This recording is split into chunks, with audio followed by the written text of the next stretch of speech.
ប្រាសាទក្រវ៉ាន់ប្រាសាទតូចកំពូល5មានវ័យចំណាស់សម្បូរចម្លាក់ឥដ្ឋតូចធំល្អឥតខ្ចោះជះសម្រស់ទាក់ភ្នែកភ្ញៀវទេសចរឲ្យលង់ចិត្តប្រាសាទក្រវ៉ាន់ត្រូវបានកសាងនៅក្នុងឆ្នាំ921ត្រូវនឹងសតវត្សទី10ក្នុងរាជ្យព្រះបាទហសរវរ្ម័នទី1ដោយប្តូរពីរចនាបថបាក់ខែងទៅតាមរចនាបថកោះកេរដើម្បីឧទ្ទិសដល់ព្រះវិស្ណុក្នុងព្រហ្មញ្ញសាសនាប្រាសាទបុរាណមួយនេះស្ថិតនៅខាងកើតប្រាសាទអង្គរវត្តនិងខាងត្បូងប្រាសាទបន្ទាយក្តីដែលមានទីតាំងស្ថិតនៅក្នុងភូមិក្រវ៉ាន់សង្កាត់នគរធំក្រុងសៀមរាបបើយើងធ្វើដំណើរចេញពីប្រជុំជនទេសចរក្រុងសៀមរាបរួចបន្តដំណើរទៅប្រាសាទអង្គរតូចហើយបត់ស្ដាំចម្ងាយជិត3គីឡូម៉ែត្រឆ្ពោះទៅកាន់ស្រះស្រង់នោះយើងនឹងប្រទះឃើញសម្រស់ដ៏ស្រស់ត្រកាលដែលរកអ្វីមកប្រៀបផ្ទឹមគ្មានរបស់ប្រាសាទក្រវ៉ាន់កំពុងឈរបង្អួតរៀងដែលមានវ័យចំណាស់ជាងគេក្នុងចំណោមប្រាង្គប្រាសាទដែលសាងអំពីឥដ្ឋនិងកំបោរបាយអប្រាសាទដែលស្ថាបនាឡើងដោយព្រះបាទហសរវរ្ម័នទី1គឺកសាងអំពីឥដ្ឋដែលសាងសង់នៅលើខឿនមួយជាន់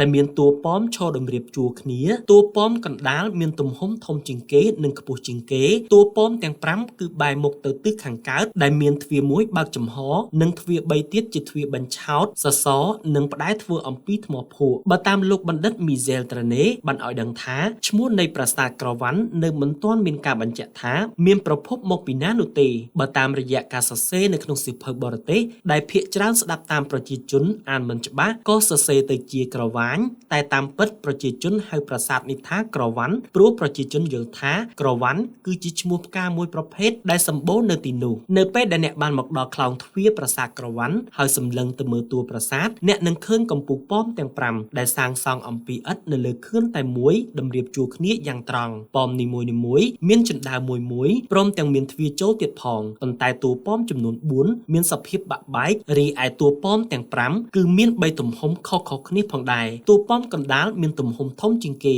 ចំណែកតួប៉មពីរសងខាងមានទំហំតូចជាងបន្តិចហើយតួប៉មនៅអងសងខាងចុងក្រោយបំផុតគឺមានទំហំតូចជាងគេនៅក្នុងតួប៉មប្រាសាទក្រវ៉ាន់គឺមានចម្លាក់ជាច្រើនដែលរៀបរាប់អំពីទេវកថារបស់ព្រះអាទិទេពព្រះវិស្ណុនិងក្រុងពាលីមិនត្រឹមតែប៉ុណ្ណោះប្រាសាទក្រវ៉ាន់ក៏មានចម្លាក់អំពីអាពាហ៍ពិពាហ៍របស់ព្រះវិស្ណុនិងនាងលក្ស្មីផងដែរនៅលើជញ្ជាំងនៃប្រាង្គធំដែលត្រូវបានជួសជុលដោយលោក Golier ដែលជាជនជាតិបារាំងយើងនឹងឃើញចម្លាក់មួយតំណាងឲ្យព្រះអាទិទេពមួយព្រះអង្គដែលស្ថិតនៅក្នុងឥរិយាបថប្រថាប់ឈររាំយ៉ាងសង្ហាដោយមានព្រះបាទមួយប្រថាប់នៅលើបល្ល័ង្កហើយចម្លាក់មួយទៀតដែលគួរឲ្យចាប់អារម្មណ៍ជាងគេនោះគឺនៅលើផ្កាឈូកក្រពុំមួយដែលគួរឲ្យគយគន់រីឯព្រះហស្ថទាំង4វិញប្រថាប់ដោយកេតនភ័ណ្ឌដូចជាកងចក្រខ្យងសាំងដំបងសិលនិងដុំមូលតំណាងឲ្យផែនដីរីឯនៅផ្នែកខាងក្រោមព្រះបាទរបស់ព្រះអាទិទេពអង្គនោះគេឃើញមានស្ត្រីម្នាក់កំពុងភាវនាធម៌ដែលដៃកាន់ទងផ្កាឈូកនោះគឺព្រះនាងលក្ស្មី